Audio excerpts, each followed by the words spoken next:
In this video, we'll take a look at the 5 most mysterious letters ever left behind. Make sure you stay until the very end because number 1 might just be the creepiest case of them all. Number 5. The Circleville Writer.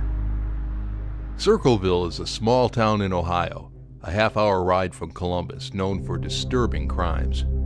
But nothing quite as mysterious as the curious case of the Circleville Writer. The year was 1976, when several Circleville residents began to receive rather unsettling letters, written in distinctive block letters revealing all sorts of personal details about the recipients' lives. Some letters would reveal illegal activities, some were centered around something immoral, while the other letters were involving the recipients' children, but every single one of them contained threats. One such letter that seemed way too personal to be ignored was the one in which the author accused Mary Gillespie, a school bus driver, of having an affair with the school's superintendent, which she strongly denied. In the letter, Mary was told to either confess and end the affair or suffer consequences. The most disturbing part, however, was the author's statement that he was observing her house and her children. But despite all the threats, Mary decided to simply ignore the letter, thinking it was just a prank. Then, a couple of days later, her husband Ron received the letter as well, in which he was warned that if he didn't stop his wife's affair, he would suffer terrible consequences. But nothing changed. It was only after the writer threatened to go public with his story that they decided it was finally time to do something about it. They sat down with Ron's sister and her husband, Paul Freshour, told them about the letter, and revealed their suspicions of who the writer might be. Then they had Paul write a letter to the suspect, claiming that they know who he or she was. As a result of that, the letters finally stopped, and the case seemed to be solved. Unfortunately for the family, that all changed on August 19, 1977, when Ron Gillespie received a suspicious phone call that seemed to confirm Ron's suspicions about the writer's identity. Needless to say, this phone call infuriated Ron, so much so that he immediately burst out of the front door and left in his pickup truck armed with a gun, despite the fact that the anonymous caller straight up told him that he was watching the pickup truck. Ron didn't listen, and as a result of that, he was killed on his way, with his car slammed into a tree. The autopsy found that Ron's blood alcohol level was twice as high as the legal limit, which is curious given the fact that Ron wasn't a heavy drinker, at least in his family's opinion. What's even more interesting is the fact that Ron had fired one shot from his gun before he died, but authorities still claim that Ron's death was an accident, which in turn led to several residents receiving the letters stating that the sheriff was involved in a cover-up.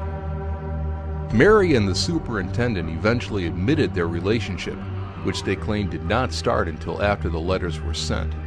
Yeah, right. This admission, however, did not stop the writer from harassing Mary Gillespie, as he placed threatening signs and messages alongside Mary's bus route in February of 1983. As she ripped one of the signs down, she discovered a box with a pistol in it that was meant to shoot her. The gun's serial number was scratched, but the police managed to find that the gun's owner was none other than Paul Freshour, Mary's brother-in-law. Although he claimed that the gun was stolen from him a while ago, he was put on trial for the attempted murder of Mary Gillespie and was eventually sentenced to 7 to 25 years in prison. He was even asked to do a handwriting test, and police concluded that the style was similar, although he was never charged with writing the threatening letters. Even with the supposed writer in prison, the mystery was far from over, as the letters were still being mailed out at an alarming rate to the residents. For that reason, Paul was sent to solitary confinement and his mail was monitored. But even that didn't stop the letters from arriving. Besides, the letters were postmarked from Columbus, and Paul was imprisoned in Lima. That, of course, didn't stop the authorities from denying the poor man's parole, because people were still getting letters with the distinctive block letters. But then Paul got the letter himself, where the author told him how he wasn't going to get out of prison, just as he told him 2 years ago. "When we set them up, they stay set up," the letter said. After 10 years in prison, Paul was finally paroled. As far as the letters are concerned, they continued on until the 1990s, when they came to an end as mysteriously as they started. Number 4. The disappearance of 12-year-old Jaliek Rainwalker. Given the fact that his mother was a drug addict, Jaliek Rainwalker had a pretty troublesome childhood, as he had to spend much of his time in foster homes, changing from one family to another. But ultimately, Jaliek was adopted by Stephen Kerr and his wife Jocelyn McDonald.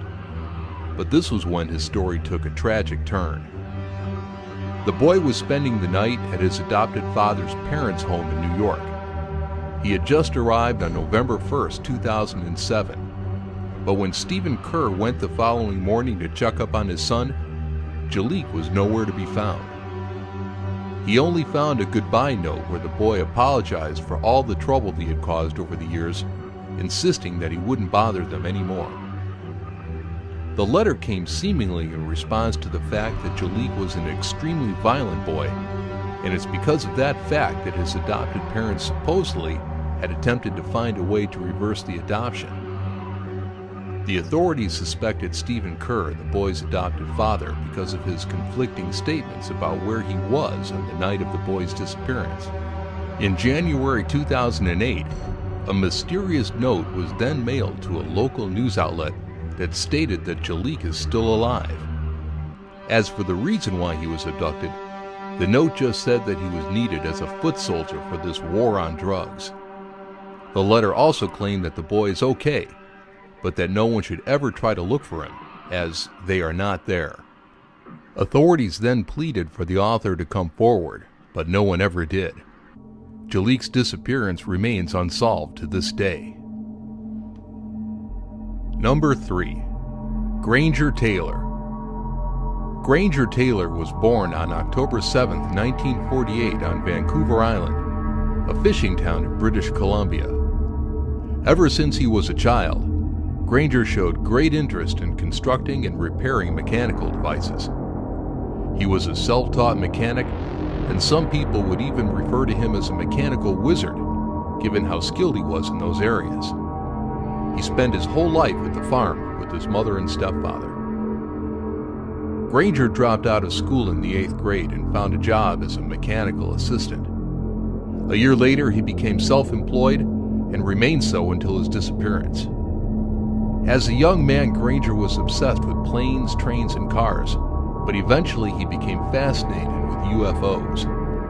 He even confessed to his friend, Bob Nielsen, that he had begun receiving messages from space, which he described as a telepathic contact with extraterrestrials from beyond the Milky Way galaxy. And that brings us to his disappearance on November 29, 1980, and a creepy letter he left on his parents' bedroom door, in which he explained how he was going away to walk aboard an alien ship, as recurring dreams assured him of a 42-month interstellar voyage to explore the vast universe, and that he would return eventually. On the back of the note, he left a map of Waterloo Mountain, 20 miles west of his parents' property. A couple of years after his disappearance, forestry workers found Granger's truck, which appeared to have been blown up by dynamite, but not a single piece of other evidence was discovered. As a result, Granger Taylor's disappearance still remains a mystery to this day. Number 2. Mel Wiley. Mel Wiley was not only the Hinckley police chief, but also an aspiring novelist.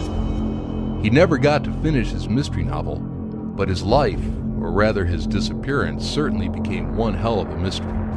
It was on July 28, 1985, when Wiley told his girlfriend that he was going to meet an old friend of his who was visiting the town, and that they were going for a swim. Mel didn't tell his girlfriend about his mysterious friend, but he assured her that he would meet her for a date the next day. He never showed up, which caused his girlfriend to report his disappearance. Wiley's car was soon found abandoned in a Clayland park where he was supposed to meet his friend for a swim. Inside the car, along with his clothes, were his police badge, wallet, and belt. His clothes were neatly folded, and there were no signs of a struggle. As for Wiley's story about meeting a friend for a swim, that was, according to his friend Jim Bigham, pretty suspicious, because Mel had scars on his body that he was ashamed of, so it was highly unlikely that he would just swim in public like that.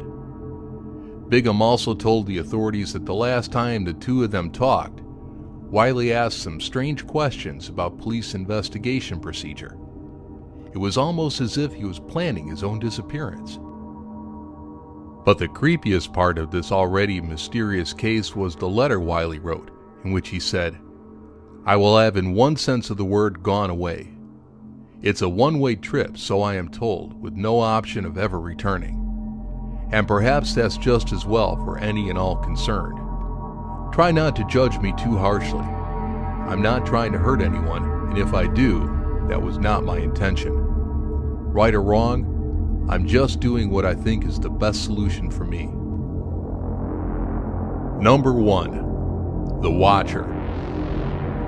It was only a couple of days after the new owners officially moved into their new home in Westfield, New Jersey, that they started to receive what turned out to be just the first of many letters to come. The person who was sending the letters referred to himself only as the Watcher, and he was eager to find out why the family moved in. But it was because of what was said after that disturbed the family the most. "I am pleased to know your names," the Watcher said in his letter, "and the names now of the young blood you have brought to me," referring to the children. In the following letters, he demanded to know who was in which bedroom, and that would help him plan better. And it wasn't long until the Watcher explained that watching the house is kind of his family tradition. "My grandfather watched the house in the 1920s, and my father watched in the 1960s. It is now my time." Needless to say, the family quickly moved out of the house, and they were unable to sell the home after the story of the Watcher was publicized. Which of these letters do you think is the creepiest? Let us know in the comments below. And don't forget to subscribe to our channel, as you definitely don't want to miss out on what's coming next.